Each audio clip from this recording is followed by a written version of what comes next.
오늘도 좀 말씀을 살펴봅니다. 근데 또 우리가 생각지도 못했던 말씀들을 이제는 오순절까지 말씀 그대로 계속 우리가 깨닫지 못했던 것들을 하나님께서 계속 일깨워 나가시는 줄을 믿습니다. 이게 오순절에 열리는 말씀을 나누는 거거든요. 근데 제가 부족하기 때문에 저도 많이 여러분들이 기도해 주셔야 됩니다. 그래서 먼저 나눌 수 있게 되니까요. 오늘 본문 말씀은 마태복음 10장이나 누가복음 9장에 기록되어 있는 말씀입니다. 예수님은 12 제자들을 불러 둘씩 짝을 지어서 전도하러 내보내실 때 더러운 귀신을 쫓아내는 권능을 주셨다라고 하죠. 예수님께서는 많은 제자들이 있었을 것입니다. 그런데 늘 성경에는 12 제자를 언급합니다. 왜서일까요? 12이란 하나님의 나라를 상징하는 숫자이기 때문이라 봅니다. 12 제자 하면 하나님 나라 복음을 전하는 예수님 제자들, 또 하나님 나라 복음이 이 땅에 시작되었음을 알리는 간용구이기도 하고 메타포라고 봅니다. 그러면 마가복음 6장 7절에 보면 제자들은 오순절 영을 받기 전인데도 더러운 귀신을 제어하는 권능을 주셨다라고 합니다. 우리들은 귀신을 쫓아내는 권능하면 축사 기도를 생각합니다.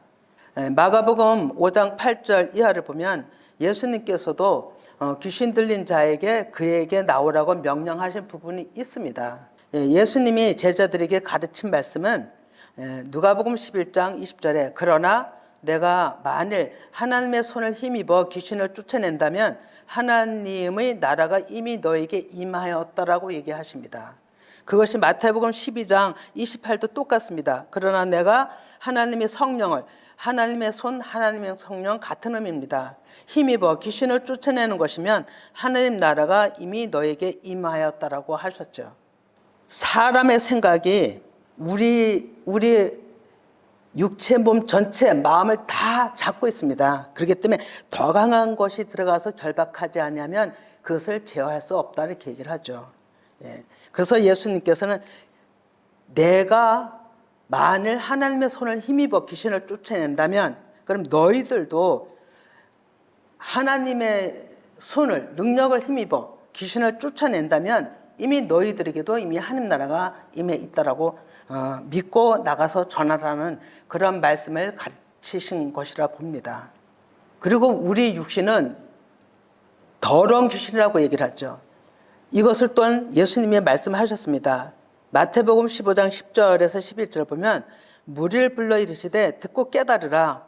입으로 들어가는 것이 사람을 더럽게 하는 것이 아니라 입에서 나오는 그것이 사람을 더럽게 하는 것이니라.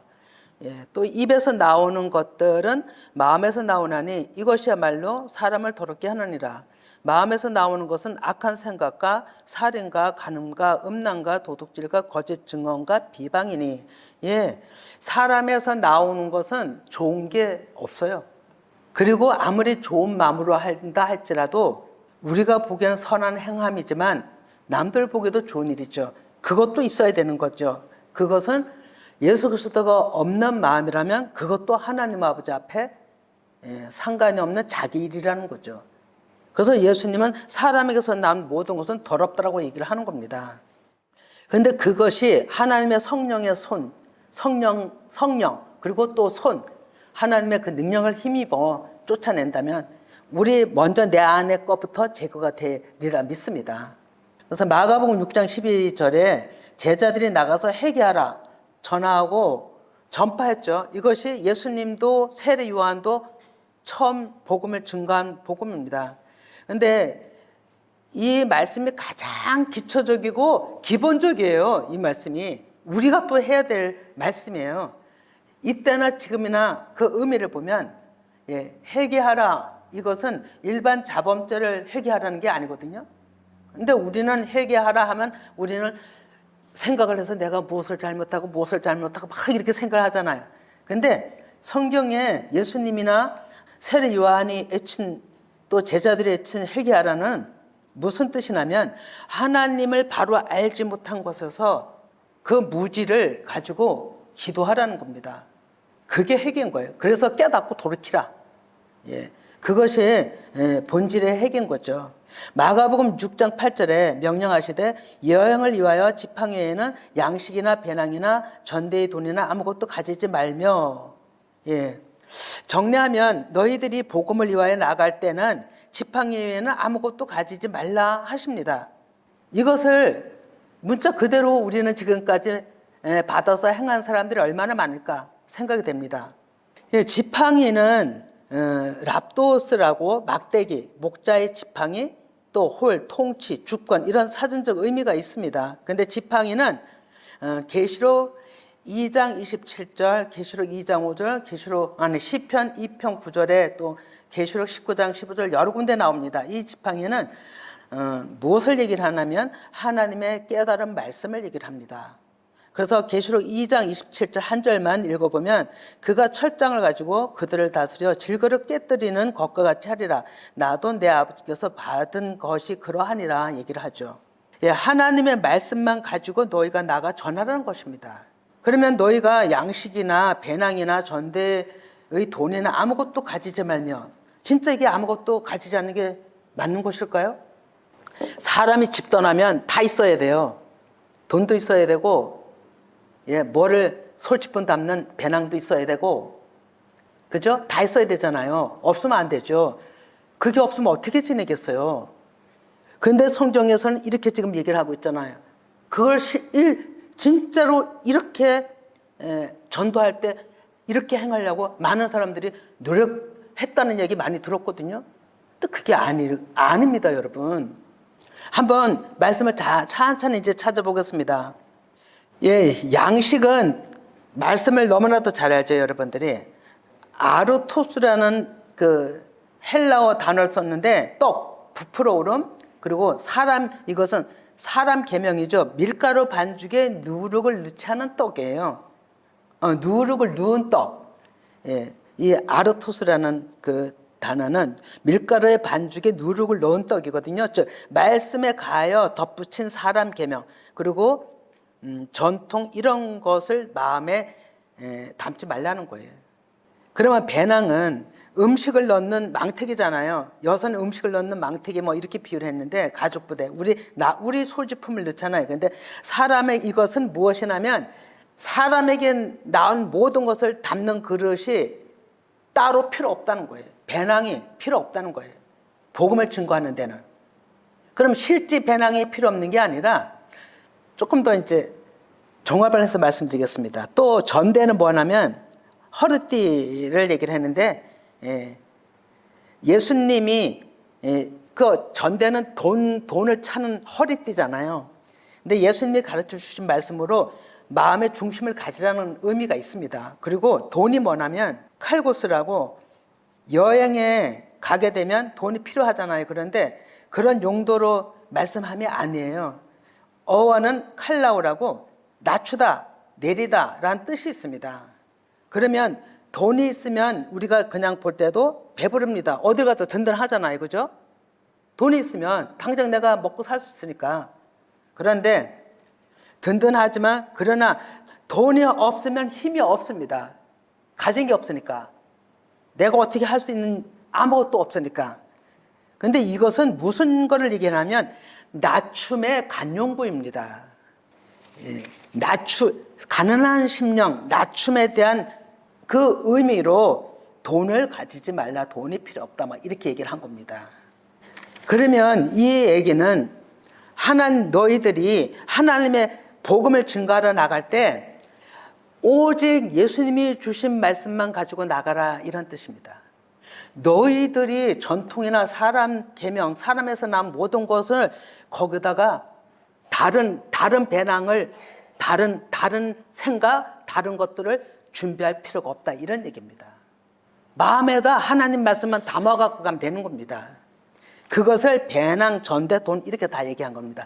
가난한 심령으로 예수님이 주신 말씀만 가지고 나가라, 이런 뜻입니다. 그럼 마가복음 6장 9절에 10만 신고 두 벌 옷도 입지 말라, 이렇게 얘기를 했잖아요.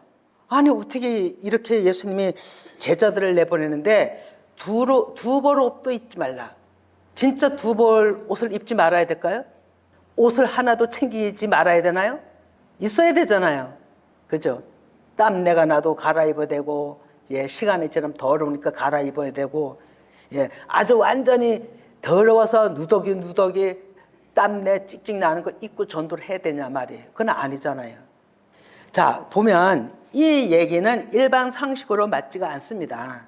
그러면 오직 예수님이 가르쳐주신 말씀은 나가서 사람의 소리, 전통 율법에 가하고 뺀 소리 하지 말라는 겁니다. 오직 하늘의 생명의 복음만 전하라는 것입니다. 예수님이 율법 토라를 인용해서 하신 말씀이에요.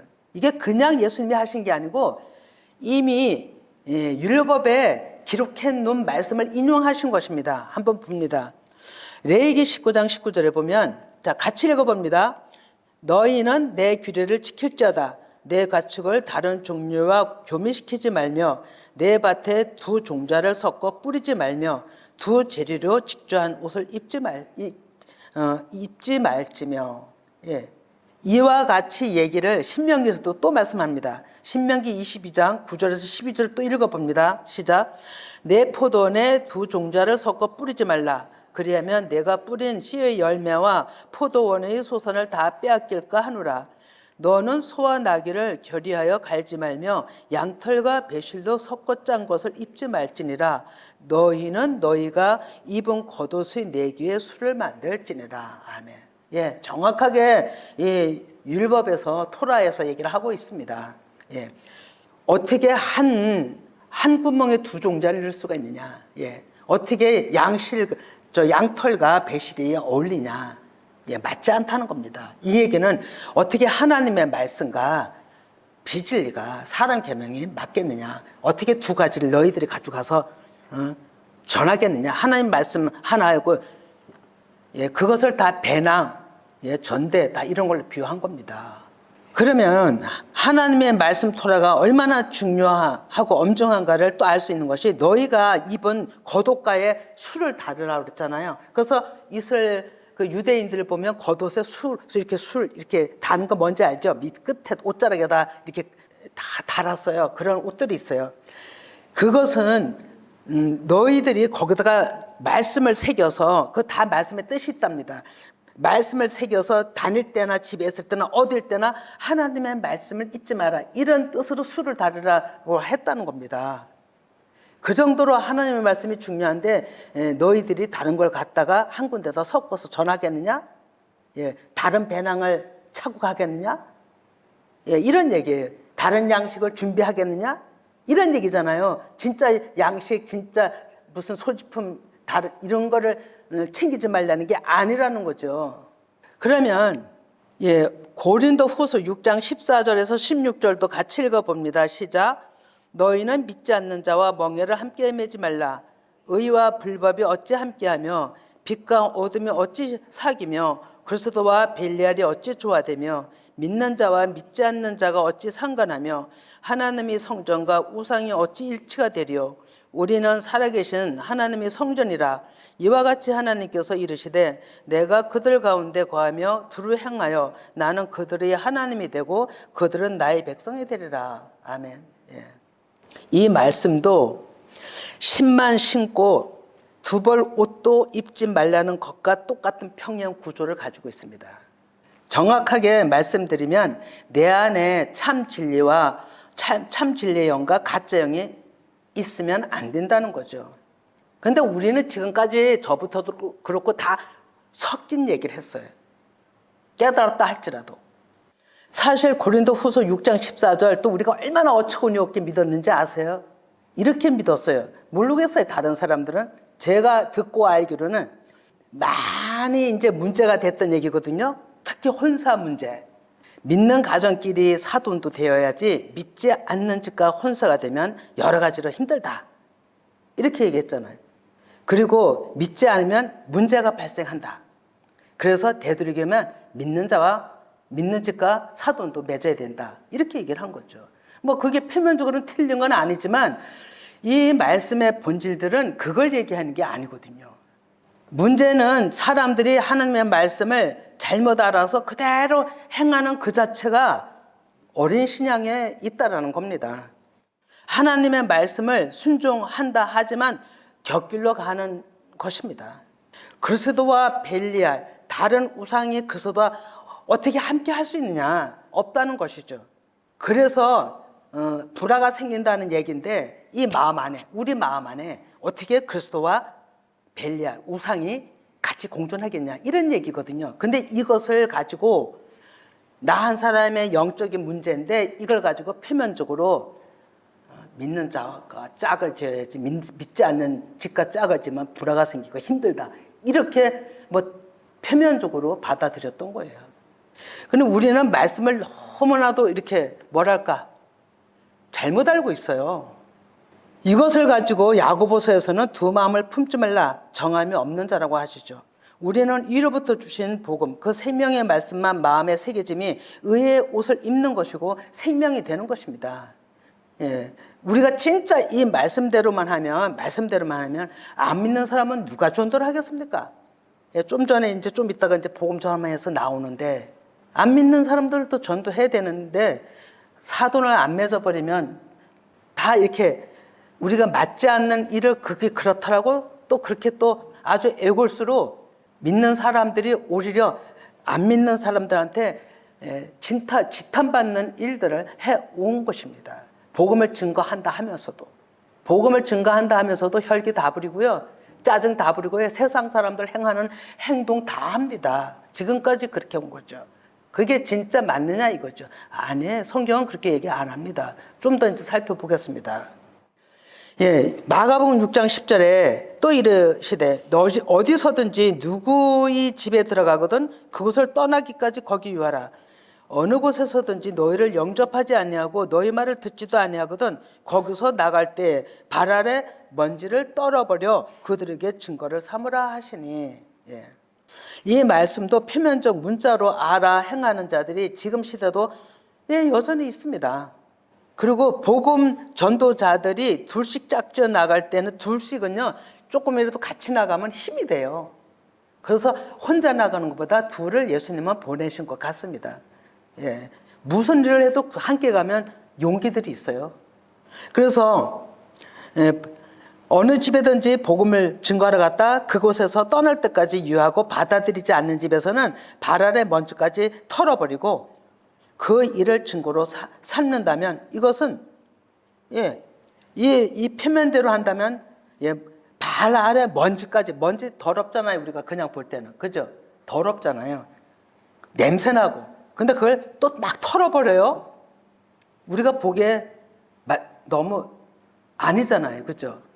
보기가 안 좋은 일이잖아요. 그런데 이거를 이렇게 그 사람들 안 믿는다고 안 받아들인다고 그 사람들 앞에서 그렇게 한다면 원수질하는 것인가요? 다시 상종 안 하겠다는 것인가요? 너는 아주 하나님 요번에 이 말씀을 안 받아들였으니 아주 완전히 하나님을 못 믿는 백성으로 못 박는 건가요? 그런 거 아니잖아요. 근데 지금까지 우리는 그렇게 생각하고 있다니까요. 그러면 전도가 되겠어요? 안 믿는 사람들이 돌아오겠냐고요. 신랑한테 안 믿는다고 대포하기는 하고 비방하고 구박을 하면 교회 안 나온다고 구박하면 그 신랑이 교회를 나올 마음이 있겠냐고요. 전도하겠어요? 안 되는 거죠. 그러니까 우리는 이 말씀들을 다 곡해하고 있는 거예요. 잘못 알고 있는 거예요. 한번 이 먼지가 뭔지 보면 아마 깜짝 놀랄 겁니다. 진짜로. 저도 놀랐으니까요. 그래, 이제 천천히 또 살펴봅니다.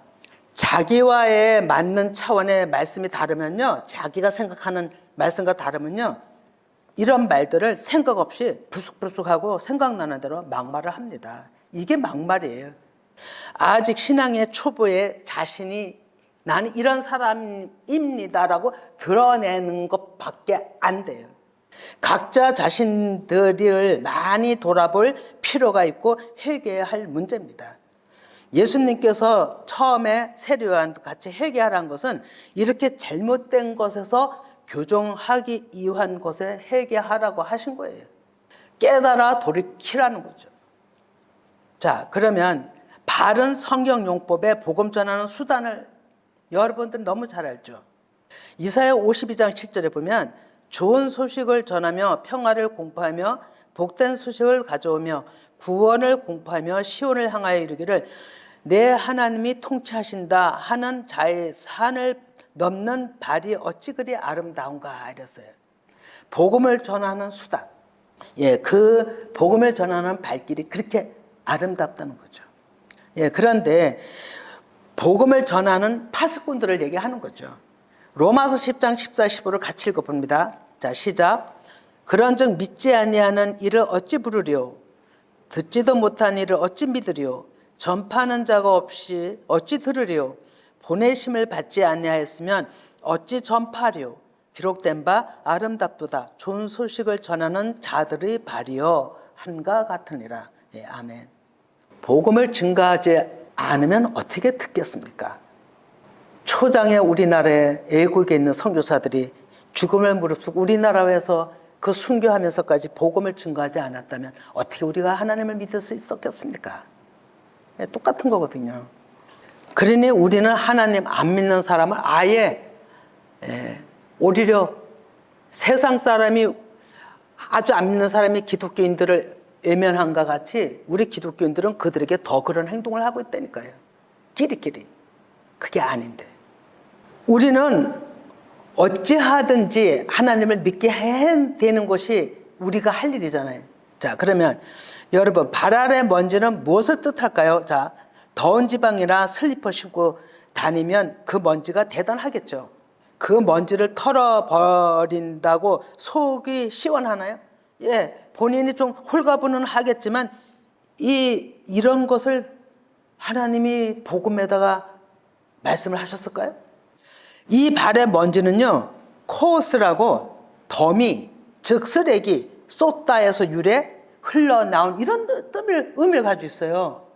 그래서 제가 이것 때문에 많이 고민했어요. 그리고 많은 여러 군데를 막 찾아봤어요. 그런데도 깨달음이 없어요. 이게 무슨 의미지? 코스란 그 단어의 더미, 쓰레기, 쏟다에서 유래고 흘러나온 이게 뭘까? 쓰지를 못했어요. 이 말씀을 준비하다가 중단을 했어요.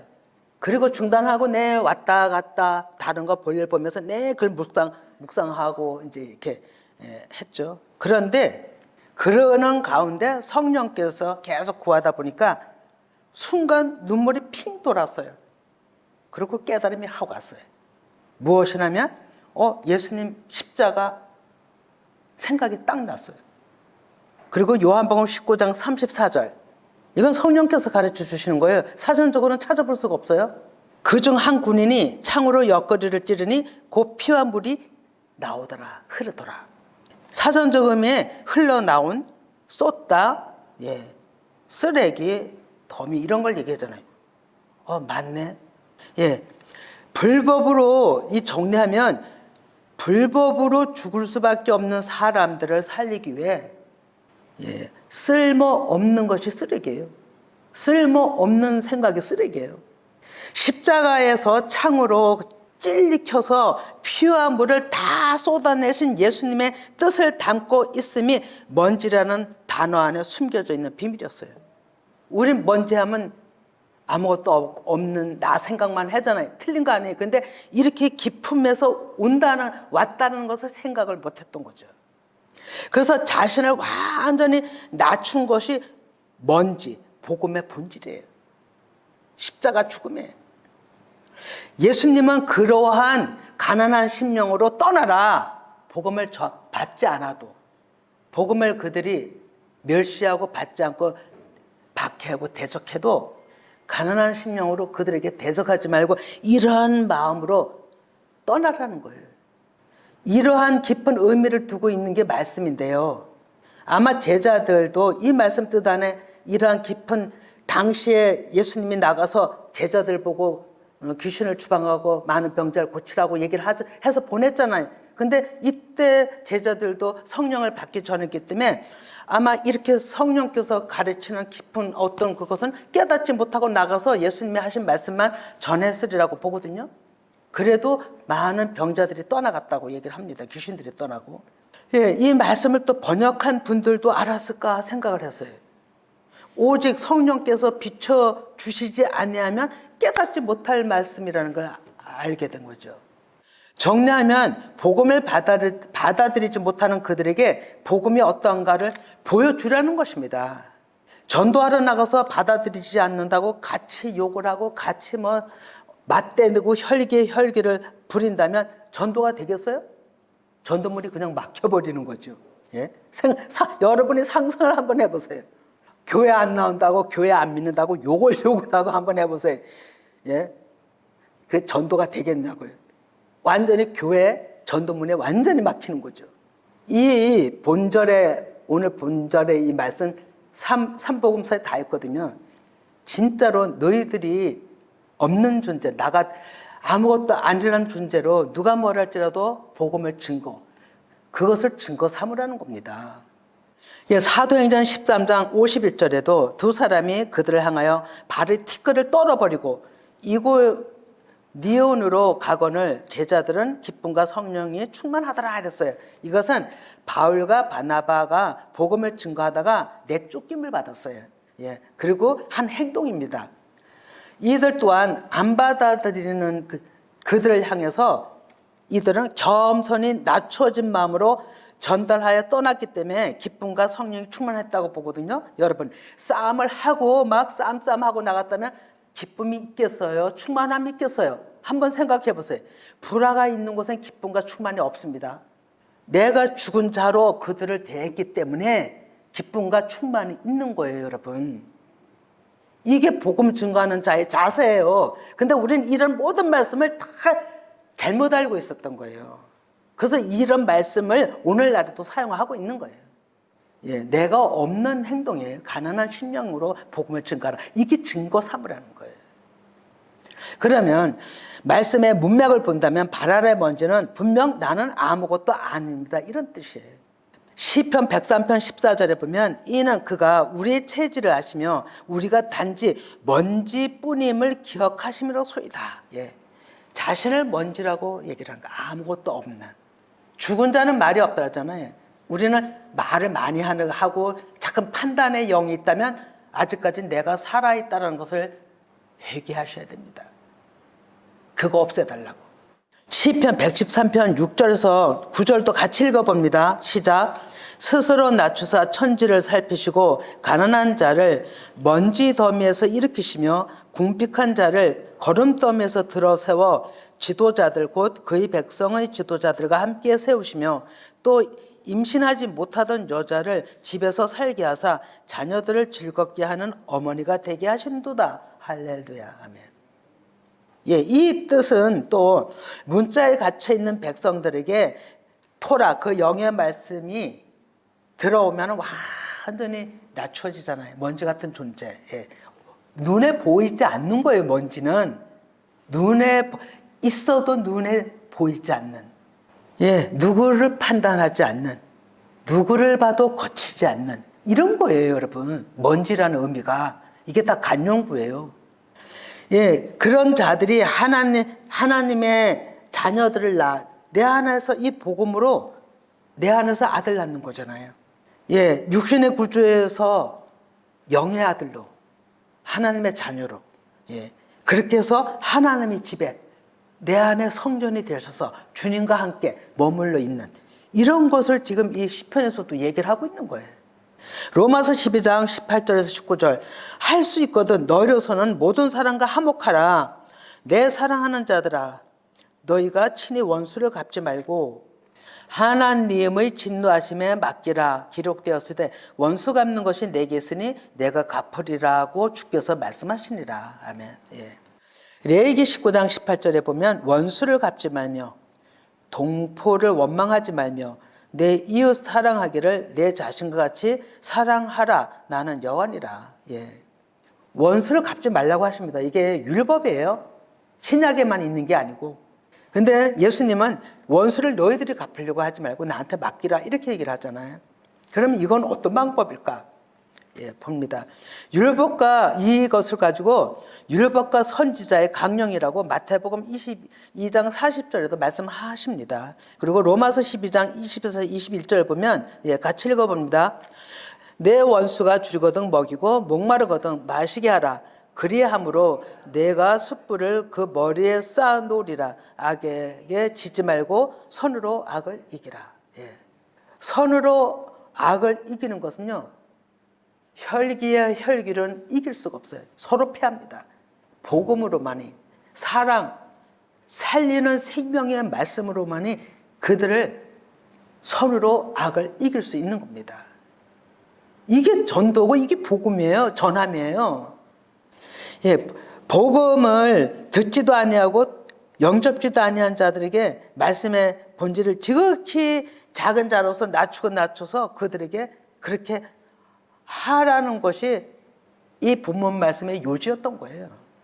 이렇게 함이 사도행전 2장 35절에 응하는 말씀인데요. 내가 내 원수로 내 발등상이 되기까지 너는 내 우편에 앉아있으라 하셨도다 하였으니, 이것은요, 어떤 보이는 성전, 어떤 보이는 교회 얘기 아니라 내 안을 얘기하는 거예요.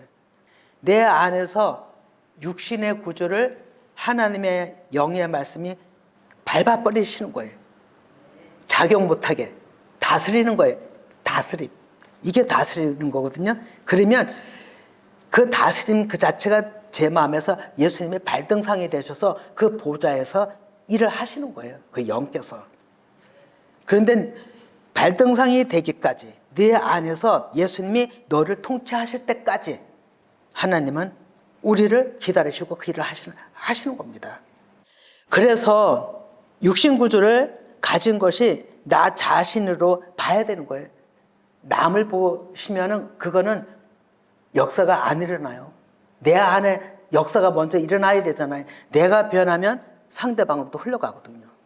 그래서 우리는 하나님이 그 예수 그리스도 영께서 내 안에 들어오셔서 통치하실 때까지, 예, 원수를 갚아주실 때까지, 거치는 거 없는 데까지, 예, 누구를 판단의 영으로 보지 않는 데까지 우리는 내내 그 하나님을 바라봐야 되는 거예요. 그리고 무던히 엎드려야 되는 거예요.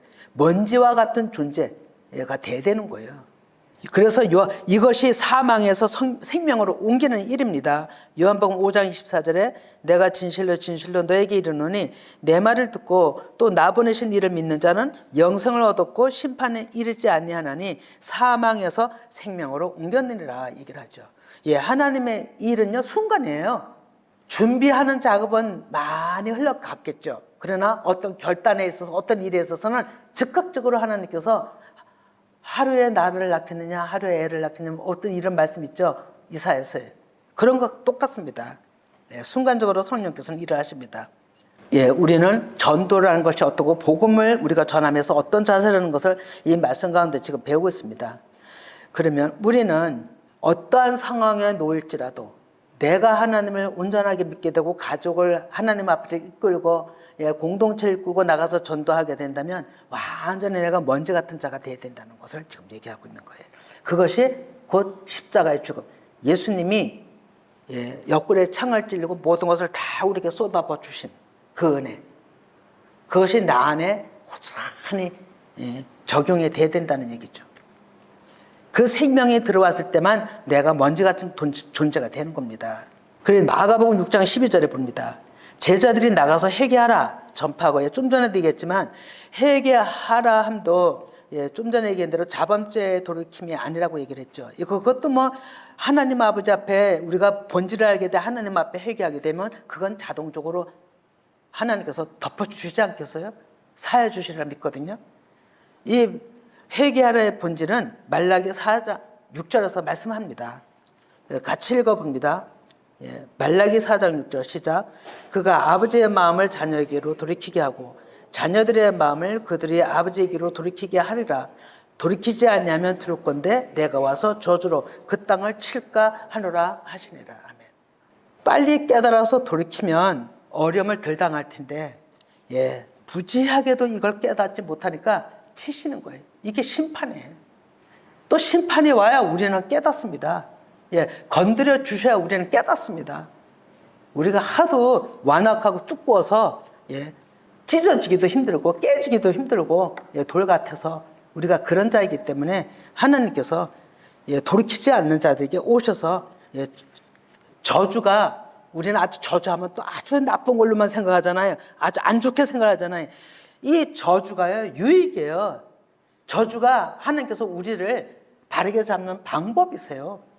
성경은 다 역설이에요, 여러분. 성경을 그대로 받으면 심판이고 그대로 받으면 죽음이에요. 근데 다 역설이라니까요. 하나님의 말씀은 그런 거예요. 우리가 깨닫지 못해서 그걸 다 문자로 받고 다 그냥 현실에 진짜 전전긍긍하고 이런 하나님이신가, 하나님은 어디 계신가 원망하고 뭐 별의별 소리를 다 하지만 절대 그게 아니에요. 예, 그래서 우리도 오늘날에 복음 증가하는 게 회개하라. 예, 본질을 가지고 전해야 돼요. 본질. 이제 뭔지 알았죠? 자범죄가 아니에요. 잘못된 길에서 교정되는 거예요. 옳은 길로 돌아오는 거예요. 마가복음 6장 13절에 이제 많은 귀신을 쫓아내며 많은 병자에게 기름을 발라 고치더라. 이렇게 얘기를 하죠. 제자들이 나가서 성령 받기 전에도 이렇게 했어요. 그러면 이렇게 말씀의 영을 이제 일을 하셨는데 말씀의 영은요, 명사가 아니에요. 동사예요. 살아있는 분이에요. 예, 움직이는 하나님이에요. 그래서 산자의 하나님이라고 얘기를 하는 거거든요. 우리는 산자의 하나님을 믿어야 되는 거예요. 그런데 보이지 않아요. 진리의 생명의 복음을 전파하게 되면요, 나 자신부터 안에게 자꾸 드러나게끔 돼 있어요. 안 좋은 성향들이. 예, 더러운 육신의 구조들이 다 드러나게끔 돼 있어요. 그게 어디서 특히 많이 일어나냐면 교회 안에서 공동체에서 많이 일어나요. 다른 데서는 그런 거 안 나타나요. 왜? 같은 편끼리니까, 같은 그런 구조에 있으니까 안 나타나죠. 근데 여기 들어오니까 진리 말씀이 전해지니까 이 안에서 그런 것들이 사람을 통해서도 툭툭툭 나오는 거예요. 그렇게 되면요, 그거를 그렇게 나올 때 본인이 이게 육신의 생각, 나한테 더러운 게 있었네? 이런 게 있었네? 하고 딱 깨닫는다면 그건 그 순간 없어져요, 여러분. 제거돼요. 근데 깨닫지 못한다면 그게 여전히 그 사람을 붙들고 있는 거예요. 그래서 깨닫는 것이 너무너무 중요합니다. 그래서 이 제자들이 나가서 예수님이 명령했었잖아요. 너희들이 나가서 귀신 들린 자 쫓아내고 병든 자 고치라고. 그러면서 초대가 얘기했죠. 성령의 손을 힘입어 성령을 힘입어 귀신을 쫓아내면 이미 하나님 나라가 너희 안에 임했다. 이렇게 얘기를 했죠. 이 말씀을 붙들고 아마 성령 받기 전에 제자들은 나가서 말씀을 전했겠죠. 그런데 실질적으로 귀신들이 쫓겨나갔어요. 그리고 유독이 예수님이 다니는 그 복음의 부근에는 항상 귀신 들린 자들이 많았어요. 이게 육신의 구조로 가득 찼다는 거죠, 사람 생각들이. 그래서 그것들이 그냥 그렇게 드러난 거예요. 그래서 교회는요, 우리 이런 교회는요, 완전한 교회가 아니에요. 여러분들이 다른 데서 상처 안 입어요. 그런 데서는 안 나타나요, 그게. 악한 성향들이 여기 들어오면 나타나는 수가 많거든요. 왜? 진리 안에 이 말씀을 받고 교회에 있기 때문에 하나님 말씀을 접하기 때문에 그런 것들이 드러나는 거 여러분들이 감사하게 생각하셔야 돼요. 왜 예비교회 왔고 더 이렇게 이런 게 심하지? 또 이런 일이 있지? 그거는요, 진리가 증거된다는 확증이에요. 세상 소리 똑같이 하면 안 드러납니다. 여러분들이 싸움할 이유도 없어요. 그냥 편안하게 누를랄라 찔러주는 사람도 없고 찔러주는 말씀도 없고 서로 좋다는데 은혜 받고 간다고, 그걸 은혜 받고 간다고 이렇게 생각하는 거죠. 근데 우리는 역설이라 했죠. 여기 오면 여러분들이 찔림을 당해야 돼요. 예? 하살촉에 들어가야 돼요. 예? 창이 옆구리에 들어가야 돼요. 그래서 피와 물을 쏟아야 돼요. 먼지와 같은 자가 돼야 된다는 거죠. 여기서 완전히 낮춰져야 되는 거예요. 이것이 하나님이 살아계신 증거입니다. 예, 다른 것이 증거가 아니라. 그리고 또 기름을 발라서 또 고쳤다 그랬죠. 그런데 그때도 사람들은 이렇게 보이는 것에 많이 치중했던 것 같아요. 그때도. 그러니까 진짜 실질적으로 올리브 기름 발라서 기도하고 이랬대요. 그런데 이것은 우리는 알죠. 이제는 하나님의 성령의 기름 부으심, 깨닫게 하시는 거라고. 이런 역사가 우리 가운데 있어서 정말로 우리 모두가 주님 아버지 앞에 산 증거자가 되시기를 간절히 정말로 축원드립니다.